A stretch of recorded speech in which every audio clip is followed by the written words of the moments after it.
درود شریف پڑھ لو. اللهم صل على سيدنا حضرت ابو ہریرہ رضی اللہ عنہ فرماتے ہیں کہ رسول اللہ صلی اللہ علیہ وسلم نے اپنے چچا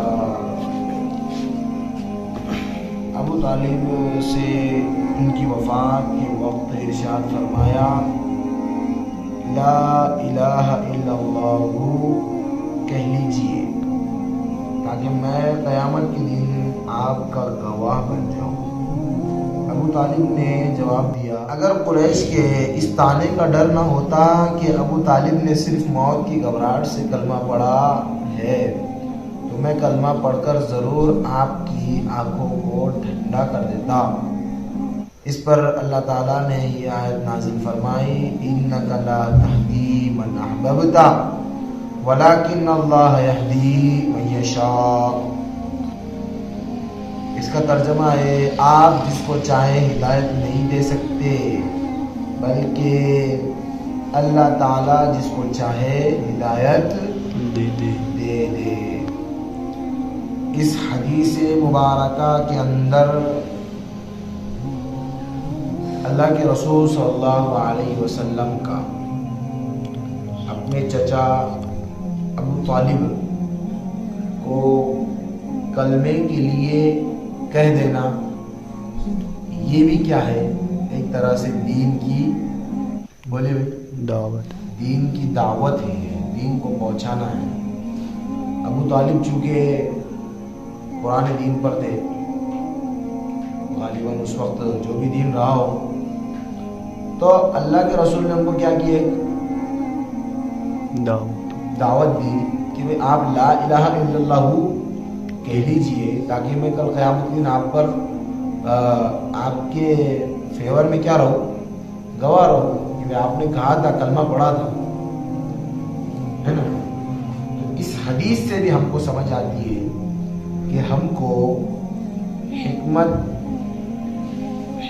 قولی اور حکمت فعلی کے ساتھ حکمت عملی جس کو کہتے ہیں اس کے ساتھ ہم کو اس دنیا میں اللہ کی دعوت کو لوگوں تک کیا کرنا ہے پہنچانا ہے.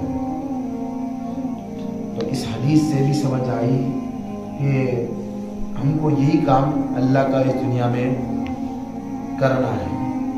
یہی کام کے لیے اصل ہم پیدا کیے گئے کہ ہر کس و ناقص ہر انسان کی زبان پر ہر انسان کے دل میں ہر انسان کی زندگی میں کیا آ جائے اللہ وحدہ لا شریک لہ. اللہ ایک ہے اور اس کے سوا کوئی شریک نہیں, اس کا کوئی شریک نہیں. اس کے دل میں یہ عقیدہ بیٹھ جائے لا الہ الا اللہ محمد رسول اللہ صلی اللہ علیہ وسلم. اب آپ دیکھ لیجئے اتنے بڑے اللہ کے رسول ہے نا, اتنے بڑے اللہ کے رسول اللہ کے محبوب چہیتے رسول ہے, چہیتے نبی ہے, چہیتے پیغمبر ہے. اب وہ اپنے چچا کو کہہ رہے دعوت دے رہے کہ آپ کلمہ پڑھ لو تو میں آپ کے فیور میں کیا رہوں گا گواہ رہوں گا, میں آپ کی طرف سے گواہی پیش کروں گا اللہ انہوں نے کلمہ پڑھا تھا. تو آخری زمانے میں خاتمہ بالخیر بھی نجات کا ذریعہ ہے. آپ کہو گے کہ بھئی کلمہ پڑھ لیا اور سیدھا جنت میں, یہ کیسے ہو سکتا ہے عمل نہ کرے تو. حالانکہ دوسری بہت ساری حدیثیں ہیں. حضرت ابو ہریرہ نے ایک حدیث سنی ہے کہ بھئی جو لا الہ الا اللہ کہہ لے یا اشہد ان لا الہ الا اللہ کوئی کلمہ ہے وہ کہہ دے تو کیا ہوگا وہ سیدھے جنت میں چلا جائے گا. تو حضرت عمر نے منع فرمایا کہ بھئی اس کو لوگوں میں بولتے پھرو نہیں تو لوگ اس پہ بھروسہ کر کے بیٹھ جائیں گے ہم نے کہہ لیا کر. تو ایسا یہ بھی ہے کہ جو آخر جس کا خاتمہ بالخیر ہو, یہ اللہ کا اصول ہے قانون ہے, اس کا خاتمہ بالخیر ہو, خیر پر اس کا خاتمہ ہو رہا ہو تو اللہ اس کو سیدھے کیا کرتا ہے بغیر حساب و کتاب کے بغیر اس کی پوری پرانی زندگی کیا کرتا ہے اللہ اس کو جنت میں پہنچاتا ہے. اللہ کو اس سے مطلب نہیں کہ بھئی آپ نے زندگی میں کتنے عمل کیے. وہ ہوتا ہے نا بھائی ایک شخص پوری اچھے سے کام کر رہا ہے پورا دن اور آخر میں جا کے اس نے 10-5 منٹ آرام کر لیا تو ہم کیا بولیں گے اس کو کہ بھائی یار پورا دن تو کام کیا اس نے لیکن آخر میں تھوڑا آرام کر لیا. تو بالخیر اس کو کیا بولے گا, ہم کام کرنے والا ہی بول دیں گے نا قرآن. لیکن اسلام ایک ایسا مذہب ہے کہ آپ پورا مسلمان بنے رہو اور آخر میں آپ کا خاتمہ کیا ہو, خاتمہ بالشر ہو, نعوذ باللہ, خاتمہ خیر نہ ہو, بلکہ آپ نعوذ باللہ کیا ہو گئے, دین سے پھر گئے. اللہ تعالیٰ سب کی حفاظت فرمائے. تو اس طرح سے ہمارے بالکل بھی اسلام نے ایسا نہیں کہا کہ بھئی پورا اچھے سے پورا اس نے سب کچھ کیا, دین کی خدمت کی, دین کا کام کیا, اللہ کے حکم کو مانا, اور آخر میں کیا کر لیا, تھوڑا مسٹیک کر لیا جس کی وجہ سے اسلام سے پھر گیا تو اس کو اب جنت میں ڈالو. ایسا نہیں, خاتمہ بالخیر کو دیکھا جاتا.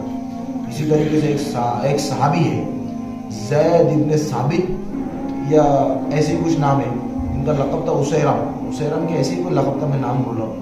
انہوں نے بھی ایسے ہی کیا, کلمہ پڑھا اور فوراً جا کر کیا ہو گئے, جنگ میں شہید ہو گئے. تو ایک صحابی ایسے بھی ہے جنہوں نے کچھ بھی عمل نہیں کیا لیکن سیدھے جنت میں چلے گئے. تو ایسے ہی بھی جا سکتے تھے صرف کلمہ پڑھنے کی وجہ سے, لیکن انہوں نے نہیں پڑھا.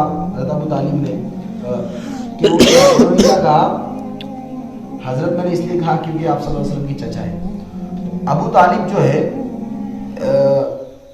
ان کو ڈر تھا کہ بھئی قریش پہلے زمانے میں جو چلتا تھا نا, اپنے آپ کو بڑا کہنا, اپنے آپ کو بڑا کرنا, کسی کی بات کو سن کر اس کے اوپر فوراً کوئی عمل نہ کرنا. انہوں نے ایسے کہا کہ مجھے موت کی گھبراہٹ سے کلمہ پڑھ لیا, یہ نہ سمجھ بیٹھے قریش, تو اسی لیے انہوں نے کلمہ نہیں پڑھا.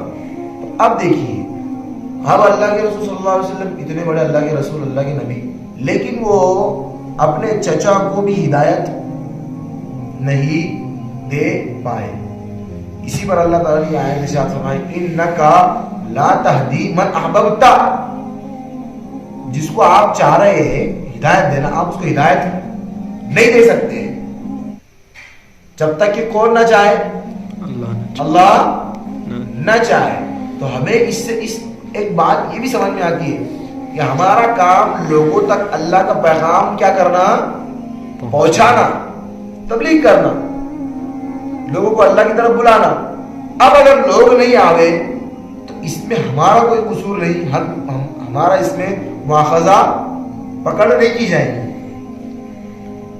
بھئی آپ کسی کو دعوت دے رہے ہو, آپ کی دعوت تو قبول ہی نہیں کر رہا ہے, ایکسیپٹ ہی نہیں کر رہا, یا پھر ایکسیپٹ تو کر رہا ہے لیکن وہ اس کے مطابق عمل نہیں کر رہا, اس کے تقاضوں پر عمل نہیں کر رہا پورا, تو اب آپ پریشان ہو رہے ہیں, ارے یار ایسا نہیں ہو, ایسا نہیں, کیوں نہیں. تو ہمیں اللہ کے قرآن کی آیت سے تسلی لینی چاہیے کہ بھئی اللہ تعالیٰ ہدایت دینے والے, ہم ہدایت دینے والے نہیں, ہم تو کیا ہے, صرف دعوت دینے والے, پہنچانے والے. ہم کیا ہے, صرف پہنچانے والے, مبلغ ہے, تبلیغ کرنے والے, پہنچانے والے. جیسے وہ امیزون کا اور ڈیلیوری بوائے جو ہوتا ہے, امیزون اور کون سے زون ہے, زون کھانے کی زون رہتی پوری, تو کون سا ہے وہ, اور زومیٹو اور فلپکارٹ والا جو بھی ہے, تو وہ کیا ہوتے ہیں, کیا بولے تم نے, ڈیلیوری بوائے. تو ہم بھی کیا ہے, ڈیلیوری مین, ڈیلیوری مین.